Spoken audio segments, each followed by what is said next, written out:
ഇന്ന് നമുക്കൊരു നൊസ്റ്റു ഐറ്റം റെഡിയാക്കാം കേട്ടോ. നൊസ്റ്റു എന്ന് പറഞ്ഞാൽ എനിക്ക് നല്ല നൊസ്റ്റു ഉള്ളൊരു സാധനമാണ്.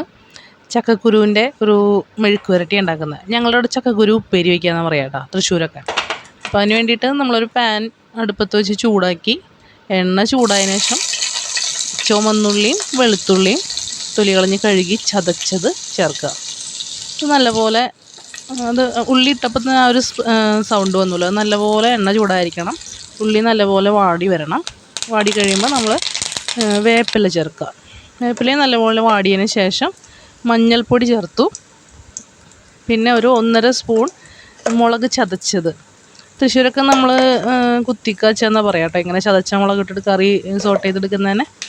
അപ്പോൾ ചതച്ച മുളക് 3 തവണ ഞാൻ 1/2 സ്പൂൺ വെച്ച് ഇട്ടത്. ഒരു 1.5 സ്പൂൺ ഇട്ടു. കുറച്ചൊരു കറിക്കൊരു ഇത്തിരി ചുടി വേണമെന്ന് വെച്ചാൽ മുളകൊക്കെ കുറച്ച് കൂടുതലിടണമല്ലോ. അപ്പോൾ ഇത് മെഴുക്ക് വരട്ടി ചക്കക്കുരുവിൻ്റെ പുറമെ ഇത് മുഴുവനും വരണ്ടിന് നല്ല ടേസ്റ്റായിട്ട് കിട്ടും. അത് നല്ലപോലെ മൂത്ത് ആ പച്ചമണം മാറി, മുളക് കരിയരുത് കേട്ടോ, തീ കൺട്രോളിലായിരിക്കണം. മുളക് ഇപ്പം നല്ലപോലെ മൂത്തിട്ടുണ്ട്. അപ്പം നമ്മൾ ഉപ്പിട്ട് വേവിച്ച് വെച്ചിട്ടുള്ള ചക്കക്കുരു അതിനകത്തേക്ക് ചേർക്കുക. ചക്കക്കുരു ഉടഞ്ഞു പോകാണ്ട് മിക്സ് ചെയ്തെടുക്കുക.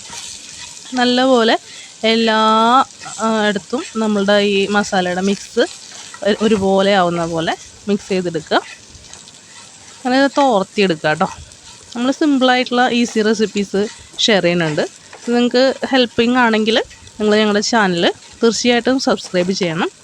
സബ്സ്ക്രൈബേഴ്സിൻ്റെ എണ്ണം കൂടുന്നത് നമുക്കും കൂടെ ഉപകാരമുള്ളൊരു കാര്യമാണ്. അതുകൊണ്ട് എല്ലാവരും സബ്സ്ക്രൈബ് ചെയ്യുക. നിങ്ങൾ ട്രൈ ചെയ്ത് നോക്കുക. നിങ്ങളുടെ വിലയേറിയ അഭിപ്രായങ്ങൾ ഞങ്ങളെ അറിയിക്കുക, കമൻറ്റ് സെക്ഷനിലൂടെ അറിയിക്കുക. അപ്പോൾ ഇത് നല്ലപോലെ തുറന്നിട്ടുണ്ട്. അപ്പോൾ ലോ ഫ്ലെയിമിലാണ് കിടക്കുന്നത് കേട്ടോ. ഇങ്ങനെ വരണ്ട് വരും കണ്ടോ. നല്ലപോലെ എല്ലായിടത്തും ആയിട്ടുണ്ട്. നമുക്ക് വേണമെങ്കിൽ ഒരു പീസ് എടുത്ത് ടേസ്റ്റ് ചെയ്ത് നോക്കാം. ഉപ്പും കാര്യങ്ങളൊക്കെ വേണമെന്ന് വെച്ചാൽ ഇപ്പോൾ വേണമെങ്കിൽ ബാലൻസ് ചെയ്യാൻ പറ്റും കേട്ടോ. കുറച്ചുകൂടെ ഉപ്പ് ചേർക്കണം എന്നൊക്കെ ഉണ്ടെങ്കിലേ വേണമെന്ന് വെച്ചാൽ ഉപ്പൊക്കെ ചേർക്കാം. നമ്മൾ ചേർത്ത ഇലയൊക്കെ ഉണ്ടല്ലോ, വേപ്പിലയൊക്കെ നല്ല നീറ്റായിട്ട് അതിനകത്ത് മിക്സ്ഡ് ആയിട്ടുണ്ട്. നമ്മളൊരു പ്ലേറ്റിലോട്ട് പകർത്തി. ഇന്നത്തെ ഉച്ചയൂണിന് സൈഡ് ഡിഷായിട്ട് ഉണ്ടാക്കിയത് കേട്ടോ ഇത്.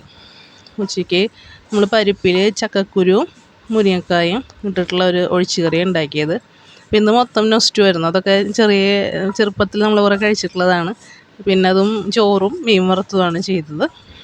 അപ്പോൾ അതിൻ്റെ കൂടെ ഇതും കൂടെ ആയപ്പോൾ ഭയങ്കര ഒരു ഹാപ്പി മൂഡ്. എന്താ വെച്ചാൽ നമ്മൾ ചെറുതിൽ കഴിച്ചതാണല്ലോ.